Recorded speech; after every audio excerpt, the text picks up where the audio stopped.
Se você tiver Bíblia, eu convido você a ler comigo na sua Bíblia, no capítulo 5 do Evangelho que escreveu Marcos. Nós vamos ler a partir do versículo de número 25, a história de uma mulher, e como era muito próprio daquele mundo antigo, nós não sabemos nada a respeito dela. Nós não sabemos seu nome, nós não sabemos detalhes, ela é uma anônima. E eu fico pensando por que a Bíblia muitas vezes trata esses personagens tão importantes anonimamente. Por que ela não tem nome? A explicação mais histórica e contextual é que a sociedade era patriarcal e as mulheres eram muitas vezes tratadas sem nome mesmo. Mas a gente pode fazer uma adaptação. Por que essa mulher, ou por que a história, essa história da Bíblia é de um personagem ou de uma personagem sem nome? Talvez porque você possa colocar o seu nome aqui. Porque a história dessa mulher talvez seja a sua história. Porque essa mulher talvez seja você, e você é essa mulher. Leiamos junto o capítulo 5 do Evangelho que escreveu Marcos, a partir do versículo de número 25. E estava ali certa mulher que havia 12 anos vinha sofrendo de hemorragia. Deixa eu dar uma explicação. Essa mulher estava com um corrimento vaginal, uma doença ginecológica. Ela, há 12 anos, ela vinha com um corrimento, como é muito comum na linguagem das mulheres. E que nesse corrimento havia sangue. De acordo com as leis cerimoniais do judaísmo, essa mulher era uma impura. Fazia 12 anos que ela era tratada como impura. Ela não podia apertar a mão de um rabino, por exemplo. Ela não podia comparecer a uma sinagoga, porque ela era considerada, por causa dessa doença, impura. Continuemos a leitura. Ela padecera muito, sob o cuidado de vários médicos, e gastara tudo o que tinha, mas em vez de melhorar, piorava. Quando ouviu falar de Jesus, chegou por detrás dele, no meio da multidão, e tocou em seu manto, porque ela pensava com ela mesma: se eu tão somente tocar em seu manto, ficarei curada. Imediatamente cessou sua hemorragia, e ela sentiu em seu corpo como estava livre do seu sofrimento. No mesmo instante, Jesus percebeu que dele havia saído poder, virou-se para a multidão e perguntou: quem tocou em meu manto? Responderam seus discípulos: vês a multidão aglomerada ao teu redor e ainda perguntas: quem tocou em mim? Mas Jesus continuou olhando ao seu redor para ver quem tinha feito aquilo. Então a mulher, sabendo o que lhe tinha acontecido, aproximou-se, prostrou-se aos seus pés e, tremendo de medo, contou-lhe toda a verdade. Então ele lhe disse: filha, a sua fé a curou, a salvou. Vá em paz e fique livre do seu sofrimento. Querido Deus, dá-nos da Tua graça agora que vamos meditar. Aqueles que estão aqui na Bethesda e todos aqueles que vão nos acompanhar, seja através do CD e seja através do YouTube, da internet, do Facebook, aonde essa mensagem chegar. Eu te peço a Tua graça no nome de Jesus. Amém. É muito interessante que essa história consta no Evangelho de Marcos, sanduichada no meio. Essa mulher, ela é uma intrusa, porque Jesus está, na verdade, na missão de ir à casa de um homem, e nós temos o nome desse homem, chamado Jairo, porque este homem pediu a Jesus, sendo ele um dos chefes da sinagoga, que fosse curar a sua filha, que estava muito enferma. E Jesus está a caminho da casa de Jairo, quando acontece esse evento. Essa mulher intrusa, Jesus não a convidou, ela é anônima, ela é não bem-vinda, porque ela atrapalha uma caminhada de Jesus, uma missão de Jesus. E é muito interessante as semelhanças e os paralelos que existem entre essa mulher com a sua doença e Jairo. Ela é mulher, Jairo é homem. Ela é uma mulher que tem uma doença crônica. As doenças crônicas são aquelas doenças que se arrastam, que perduram. Mas Jairo tem uma filha que tem uma doença que não é crônica, é aguda. As doenças agudas são aquelas doenças que estão no seu ápice. Essa mulher sofre há 12 anos com uma doença. E Jairo tem uma filha de 12 anos também que está doente. Jairo pede. Jairo implora. Jairo se ajoelha. Mas essa mulher é sorrateira. Ela literalmente rouba o seu milagre. No bom sentido da palavra rouba. Porque ela sai de casa e ninguém sabe quem disse a ela, o que disse a ela. Mas alguém deu a ela uma notícia que foi para ela tão alvissareira, que foi para ela tão energizante, que foi para ela tão animadora, que ela saiu de casa, dizendo no coração dela: se eu tocar na orla da roupa de Jesus, se eu ao menos tocar na beirada do casaco, do manto de Jesus, eu serei curada. Jesus está no meio daquela multidão, a caminho da casa de Jairo. E essa mulher vem por detrás, sutilmente, subrepticiamente, anonimamente, e toca na beira da roupa de Jesus. Jesus para e diz: quem me tocou?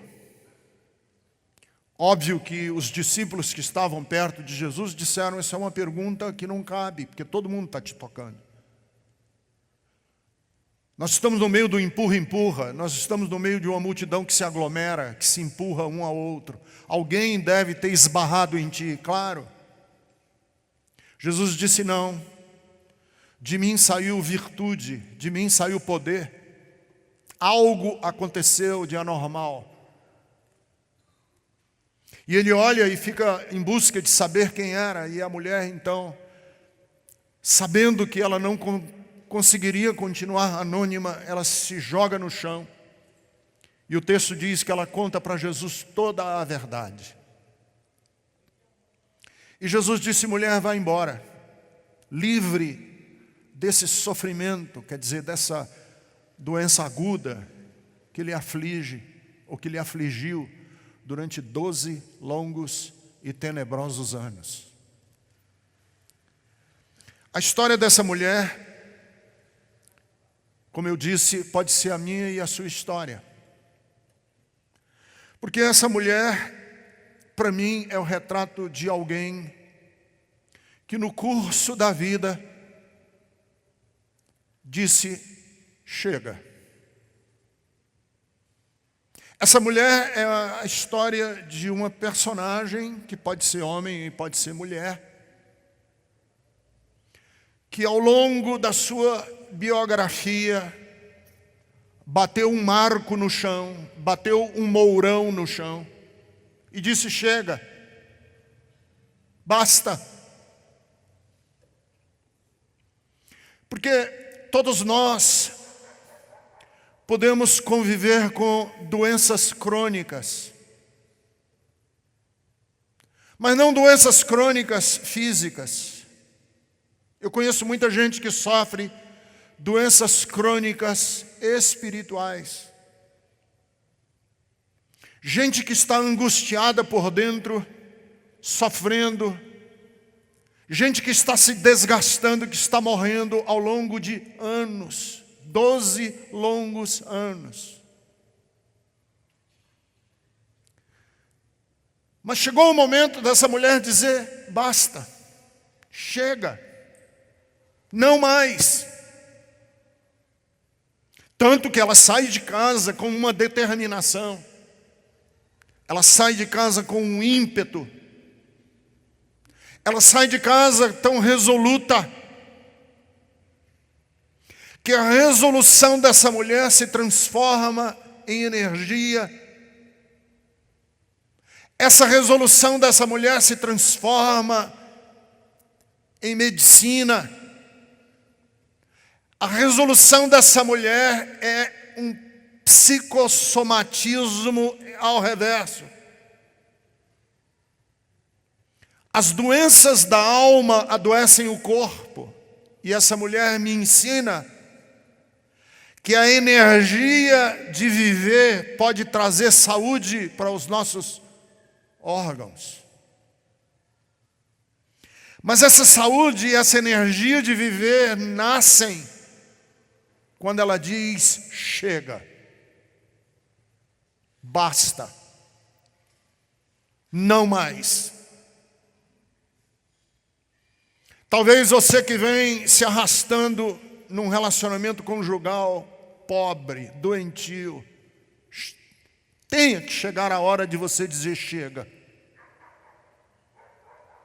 Talvez você que esteja padecendo problemas da alma, tremendos de autoaceitação, de desvalorização, de autoestima baixa, durante anos e anos de culpa, de remorso, de ódio, de ressentimento, durante anos.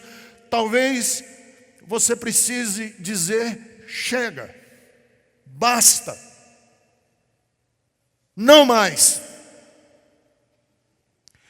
E essa mulher disse: chega, não mais.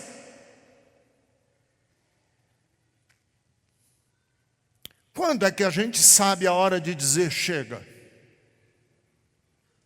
Que horas a gente desperta para o basta? Deixa eu dizer 3 pequenos insights que esse basta, que esse chega, devem provocar em nós. A gente sabe a hora de dizer chega, basta, quando a gente percebe que se não fizer nada vai morrer. No dia em que você perceber que se você não fizer nada, você vai morrer, você vai dizer chega. Porque há momentos em que as mudanças, as transformações deixam de ser opcionais e passam a ser um imperativo. A mulher do fluxo de sangue notou que era agora ou nunca. Há 12 anos, o texto diz que ela vinha gastando tudo quanto ela tinha. Mas ao invés de ir de bem para melhor, o texto diz que ela ia de mal para pior. E nessa escada descendente, nessa escada para baixo, ela disse: se eu não fizer nada agora, eu vou morrer. E todos nós, em algum momento, vamos experimentar isso aí. Por exemplo, se você comparecer a um médico e o médico lhe avisar: você tem que mudar os seus hábitos alimentares agora, senão você vai morrer. Chegou a hora do basta.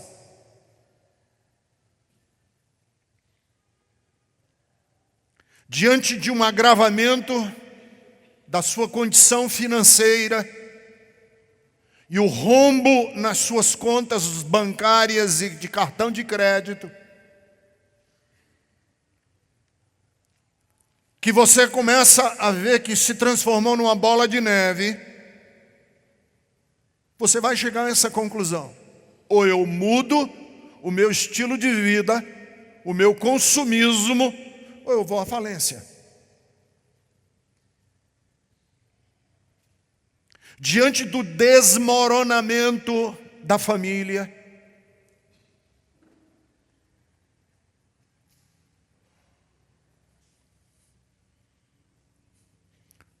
como eu aconselhei uma mulher um dia,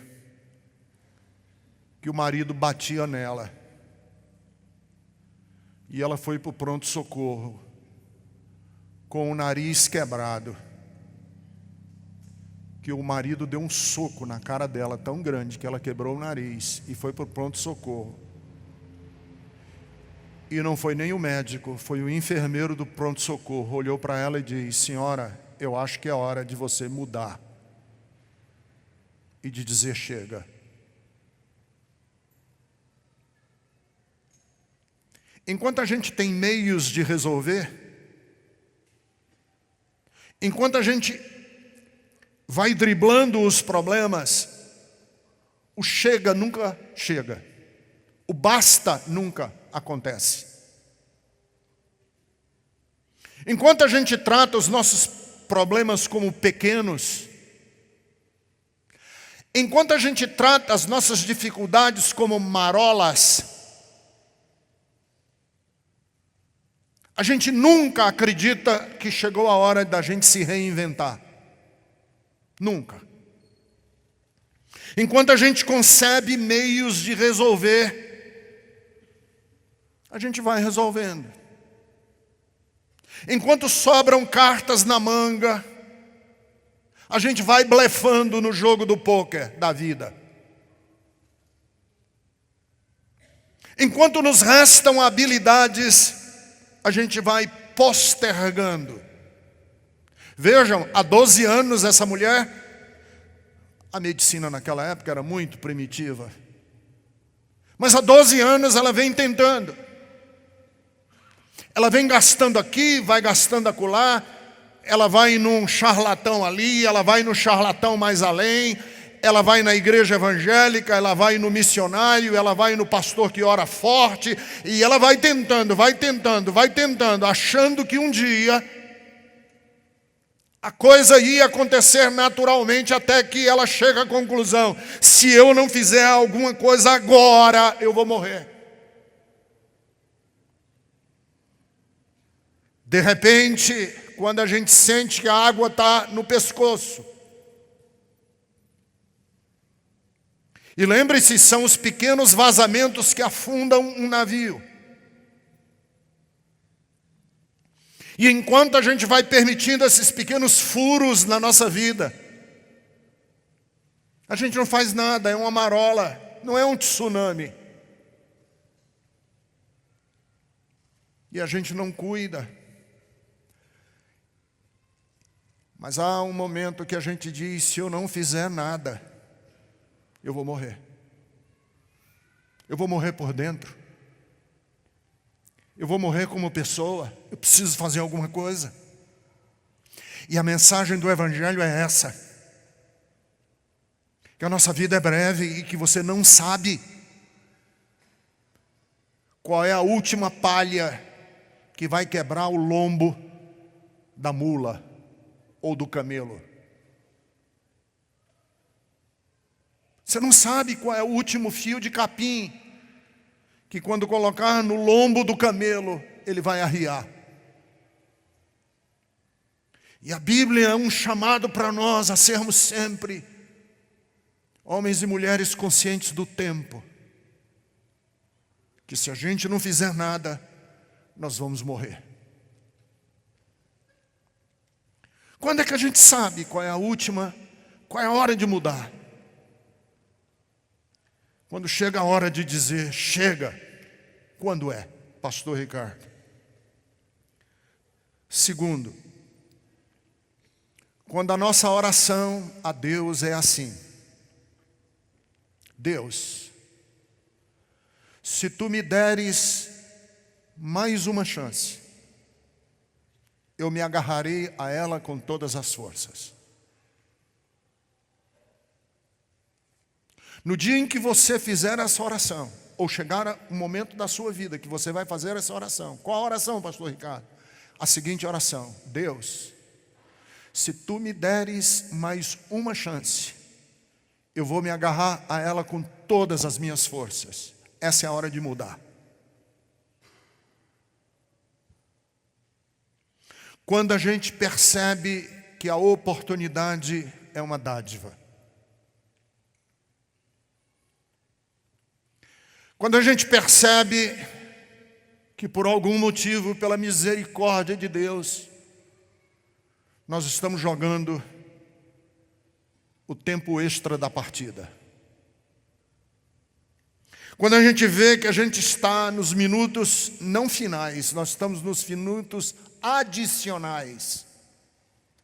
É uma chance, é uma oportunidade que me chegou às mãos e eu vou me agarrar a ela com todas as forças. Domingo passado mesmo, aqui na Bethesda, eu passei algum tempo fora. E nesse tempo que estive fora, uma das pessoas que frequentou aqui a Bethesda morreu de um ataque cardíaco, teve um infarto fulminante. Mas antes do infarto, ele vivia mal com a família, e eu me sinto com liberdade de contar, porque eu não vou contar o nome nem os detalhes. Vivia mal com a família, brigado com a mulher, brigado com os filhos. Ele infartou. Levaram ele para o hospital, fizeram lá os exames todos e detectaram que ele estava com bloqueio mesmo nas coronárias e colocaram 2 stents no coração. E ele acordou da cirurgia, o médico disse: ó, amigo, você está com um tempo extra. E quando o médico disse para ele: ó, você está com um tempo extra, era para você ter morrido, porque ele passou 40 ou 50 minutos sendo reavivado mecanicamente no hospital, antes de ser colocado o stent. 50 minutos entre ressuscitação artificial e bombeamento no coração e adrenalina no sangue, para ele não morrer lá no pronto-socorro. E o médico disse: amigo, eu coloquei 2 stents no seu coração, mas você passou 50 minutos na experiência próxima da morte. Você foi e voltou várias vezes. É tempo extra. E sabe, esse homem agarrou-se com esse tempo extra, chamou a mulher, chamou os filhos e disse: filhos e mulher, eu estou com um tempo extra de Deus e eu quero me reconciliar com vocês, eu quero valer esse tempo. Eu quero ser o que nunca fui. E durante um mês ele foi o que nunca foi. E com um mês ele infartou de novo e morreu. Eu não sei se você está com tempo extra, mas quando a gente percebe que a gente está com tempo extra, que o tempo que a gente tem é, na verdade, uma dádiva, que a gente podia ter morrido já. Foi o que essa mulher fez. Ela disse: Deus, se tu me deres uma oportunidade, eu vou agarrá-la com todas as forças. Se tu me deres uma chance, eu vou me agarrar a essa chance. Quando a gente tem essa atitude da vida, a gente muda. A gente se transforma. E as transformações acontecem na nossa vida. No dia em que o nosso ninho se transforma em casa de marimbondo,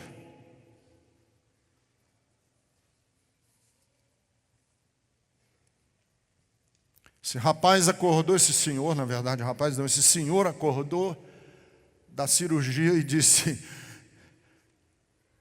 chega de ninho, agora é marimbondo, eu tenho que ir para cima.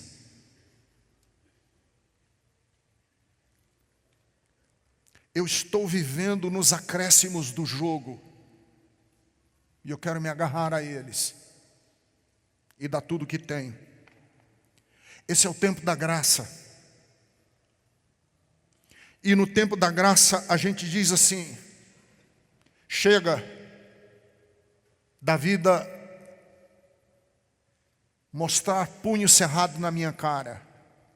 Agora sou eu que vou cerrar os meus punhos para a vida. Agora é minha vez de levantar o punho. É minha vez de esticar o dedo na cara do diabo. Agora é a minha vez de dizer à morte e ao inferno que eu não vou resignado. Eu vejo que eu não estava apenas sendo roubado da vida, eu estava sendo roubado de mim mesmo. Eu estava na percepção de que a vida tinha direitos de me roubar de mim mesmo. Mas agora eu vejo que a vida é dom de Deus. Agora eu percebo que o que eu vivo é o tempo da graça. Agora eu estou vivendo no acréscimo do jogo. E eu vou me dar com todas as forças para marcar o golden goal. A mulher fez isso. Faça. Quando que é hora de mudar? É hora de mudar quando a gente para de camuflar as nossas dores internas. Porque quando a gente para de camuflar as nossas dores internas, elas viram, se transformam em ações externas. Veja bem, essa mulher sofre de uma doença secreta. Não mostrava no rosto dela. É uma doença íntima. E principalmente numa sociedade primitiva, cheia de escrúpulos. Ora, eu me lembro, quando eu era criança, não se falava em menstruação de mulher.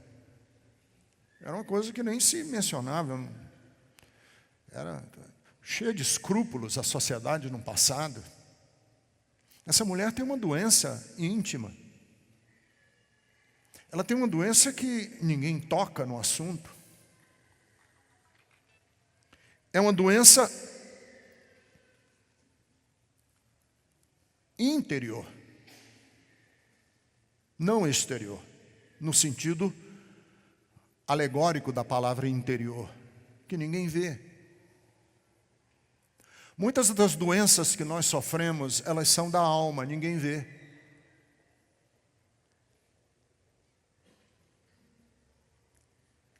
E é interessante que a história dessa mulher é a capacidade que ela teve de transformar uma coisa interna numa ação externa. A doença dessa mulher podia continuar escondida. E só os familiares saberiam. Porque era uma doença muito reservada naquela época. Cheia de preconceitos. Eu imagino que ela deve ter sido varrida para debaixo dos tapetes e das etiquetas sociais da época, muitas e muitas vezes. Assim nós fazemos. A gente esconde em algum tapete da nossa alma aquilo que nos dói. A gente varre para algum porão do nosso inconsciente aquilo que a gente não quer que ninguém saiba. E a gente posta uma fotografia no Facebook sorrindo. Eu conheço gente que guarda dores por anos e anos e anos. Essa mulher disse chega. E ela vai para a praça pública e ela se expõe. E Jesus a expõe. E é muito interessante o paralelo entre essa mulher e Jairo, porque Jesus cura a filha de Jairo dentro de uma casa com as portas trancadas em segredo. E cura essa mulher em praça pública. E a expõe publicamente. Por que essa mulher é exposta publicamente? Porque a doença que ela sofria não era apenas a doença física. Era o estigma social. Era a vergonha de ter uma doença naquela época que carregava ou tinha uma carga de preconceitos e ela vivia escondida, ela vivia camuflada dentro de si mesma. E eu conheço gente assim. E aí a gente fica às vezes pensando assim, por que essa pessoa é tão raivosa? Por que essa pessoa tem tanta raiva? Não é a raiva, é o vulcão que ela tenta esconder dentro dela mesma, que explode feito raiva. Conheço gente que é homofóbica. E eu penso assim, não é só preconceito contra o homossexual, não. É alguma questão mal resolvida da sua própria sexualidade, que explode em forma de intolerância. Conheço gente orgulhosa, pedante, nariz empinado. E não é orgulho, e nem é pedante, nem é soberba, nada disso não. É insegurança. Uma insegurança interna tremenda que explode. Conheço gente que tem medo, e deixa eu dizer, o seu medo tem raiz, o seu pânico tem razão de ser. Tem alguma coisa aí que não está resolvida. Infantilidades que não está resolvida, e isso precisa se transformar em ação. Você tem que fazer alguma coisa. Você tem que agir. Deixa eu falar uma coisa que eu preciso desmoronar aqui em termos de conceito. Deus não quer salvar você paternalisticamente. Deus não quer salvar você transformando em você em um beneficiário passivo dos méritos de Jesus. Isso não é graça. Porque se Deus nos transforma e nós passivamente recebemos essa transformação, nós nunca seremos coparticipantes, protagonistas da nossa história. Deus quer transformar você em sujeito da sua história. Coajudante com Ele nas mudanças da sua vida.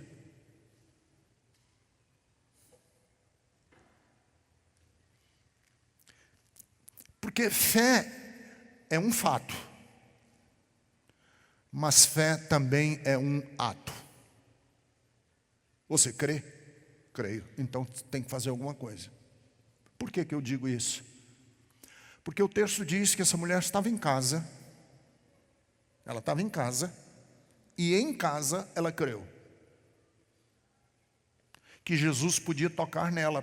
Tanto que ela creu que ela disse para si mesma: se eu tocar na orla do vestido de Jesus, eu serei curada. Isso é crer. Mas ela não foi curada em casa. Ela creu, mas continuou doente. O texto diz que ela foi pela rua. E ela foi dizendo para ela mesma, enquanto caminhava na direção de Jesus: se eu tocar, se eu conseguir tocar, eu serei curada. Eu serei curada. E ela não estava curada, ela estava doente ainda. O texto diz que na hora, no instante, no momento em que ela tocou, naquele momento ela foi imediatamente curada. O que a Bíblia quer nos ensinar com isso? Que a fé, quando é apenas uma recepção passiva de verdades e de afirmações, e quando a fé não transforma a nossa doença interna em uma ação externa, ela é inútil. Ela não serve para nada, ela é uma afirmação religiosa. Por isso, em que em João capítulo 9, quando Jesus cura um cego de nascença, os versículos 6 e até o versículo 9, os versículos dizem que Jesus cuspiu no chão.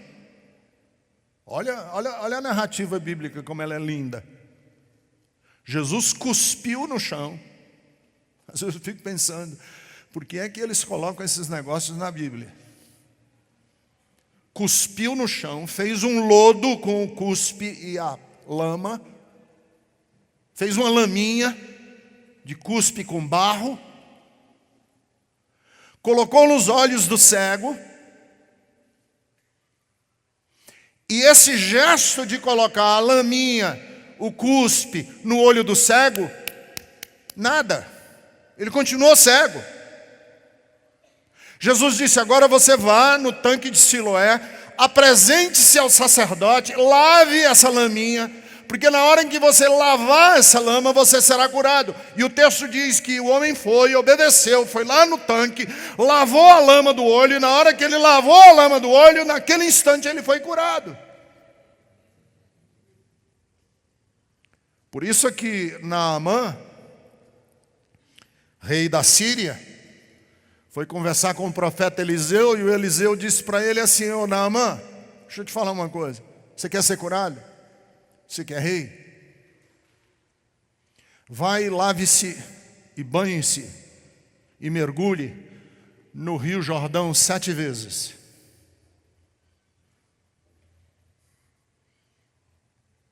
E o rei foi, ele era leproso, banhou 1, 2, 3, 4, 5, 6 e continuava doente. Na 7ª, o texto diz, ele foi curado. O que é que o texto quer nos dizer com isso? Que a nossa fé tem que se transformar em ação. Deus não deseja que você seja passivo, receptor. Porque isso infantiliza você e você vai ser um eterno menino espiritual, sempre dependendo de milagres. Você tem que fazer alguma coisa. Você tem que agir. A doença dessa mulher podia continuar escondida, mas ela resolveu fazer alguma coisa. E no instante que ela foi fazer essa uma coisa, ela foi curada. A desgraça de não enfrentar as nossas próprias dores, porque nós estamos eternamente esperando um milagre de fora para dentro. Jamais.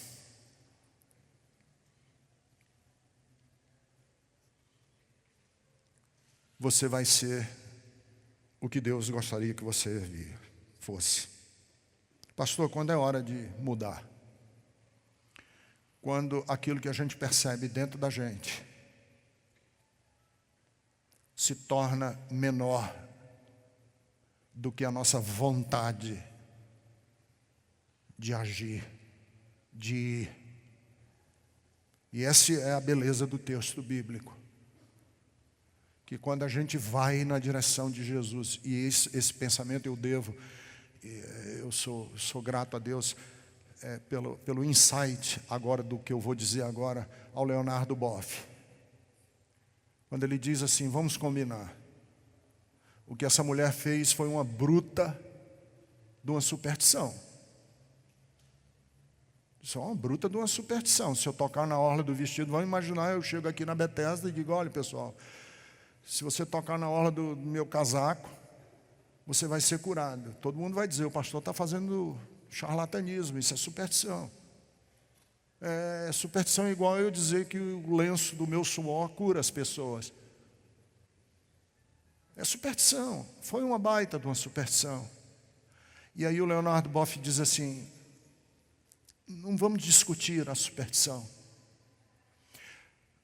Vamos apreender que até na superstição mais primitiva, mais boba, Deus honrou o gesto dessa mulher. Até às vezes na infantilidade de dizer, se eu tocar na orla do vestido eu serei curado. Até nessa hora, Ele foi gracioso e bom. E eu digo isso porque eu quero estimular você. Se você diz, pastor, eu estou sem forças, eu digo assim, vá na direção de Deus. Você diz, mas eu não sei nada, eu não conheço Bíblia, eu não conheço Jesus direito, eu não conheço nada de nada. Vá assim mesmo. Vá com toda a sua carga supersticiosa, vá com tudo que você tem. Haja, que Deus vai acolher você. Que Deus não vai julgar você pelos critérios teológicos do Ricardo Gondim. Deus vai acolher você porque Deus nos ama.